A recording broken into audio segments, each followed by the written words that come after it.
పంచాంగ శ్రవణం మొదలుపెట్టకుండానే ఇంచుమించు అయిపోయినట్టే.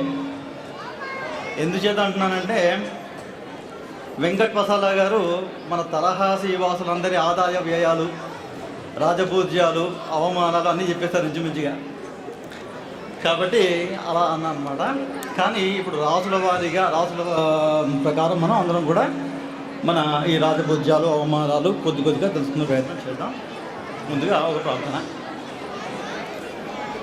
శుక్లాం భరధరం విష్ణుం శశివర్ణం చతుర్భుజం ప్రసన్నవదనం ధ్యాయేత్ సర్వవిఘ్నోపశాంతయే. అగజానన పద్మార్గం గజాననం మహర్నిశం అనేకదంతం భక్తానాం ఏకదంతముపాస్మహే. ఈ విజయనామ సంవత్సరానికి ఒక రాజు, మంత్రి, సేనాధిపతి ఇలా ఉంటారండి. అవి చదువుతాను. మొదలు ఈ సంవత్సరానికి రాజు గురువు అనేటువంటి గ్రహం.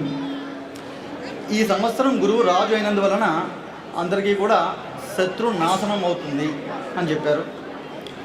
తర్వాత మంత్రి రవి అవ్వడం వల్ల, సూర్యగ్రహం అవ్వడం వల్ల ఈ సంవత్సరము అందరికీ కూడా కొత్త ఉద్రేక స్వభావాలు, ఈ వాతావరణంలో ఎండలు చాలా అధికంగా ఉండడము, ఉష్ణోగ్రత పెరగడము ఇవన్నీ కూడా ఉంటాయని.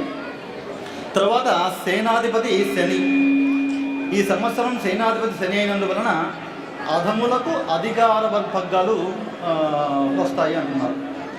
తర్వాత సస్యాధిపతి బుధుడు. ఈ సంవత్సరం బుధుడు సస్యాధిపతి అయినందున పరిపాలనలో తరచుగా అధికార పగ్గాలు, ఆచార్య వ్యవహారాలు విడిచిపెట్టడం, అనాచార పద్ధతులన్నీ కూడా ఆచరించడం జరుగుతుంది. సస్యాధిపతి బుధుడు, ధాన్యాధిపతి చంద్రుడు. ధాన్యాధిపతి చంద్రుడు అవ్వడం వలన వాతావరణంలో చాలా మార్పులు, సముద్ర జలాల వలన ప్రాణహాని కూడా సంభవించవచ్చు.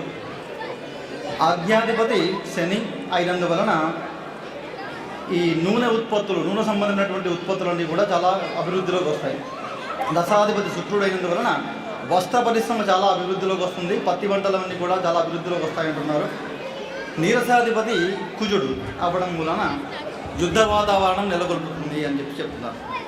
ఆ తర్వాత ఇప్పుడు భారతదేశంలో ఈ సంవత్సరం ఎలా ఉంటుందో చూద్దాం. ఈ సంవత్సరం భారతదేశానికి అత్యంత శుభమైనటువంటి పరిస్థితులు ఏర్పడతాయి అంటున్నారు. ప్రపంచంలో దేశాలలో ఉన్నతమైనటువంటి అన్ని దేశాలలో కూడా ఉన్నతమైనటువంటి అభివృద్ధిని, గుర్తింపును సంపాదిస్తుంది భారతదేశం చెప్తున్నారు. ఇక ఇప్పుడు కొద్దిగా ఆ సమయాభావం ఉండడం వలన కొంచెం ఫాస్ట్గా వెళ్ళాల్సి వస్తుంది. ఇక రాశి ఫలాలకు వచ్చేస్తున్నానండి. రాశి ఫలాలు అంటే ఇప్పుడు ఈ మేషము, వృశ్చికము, వృషభము ఇలాంటి రాసులన్నీ కూడా రాసులు నక్షత్రాలను ఆధారపడి రాసులు ఉంటాయి. ఇక్కడ మీకు మీ రాసులు తెలిస్తే సరే, లేకపోతే మీ పేర్లలో మొదటి అక్షరం దేంతో మొదలవుతుందో అది కూడా చెప్తాను. దాన్ని బట్టి కూడా మీరు ఏ రాసో మీరు చూసుకోవచ్చు. మొదటిది మేషరాశి.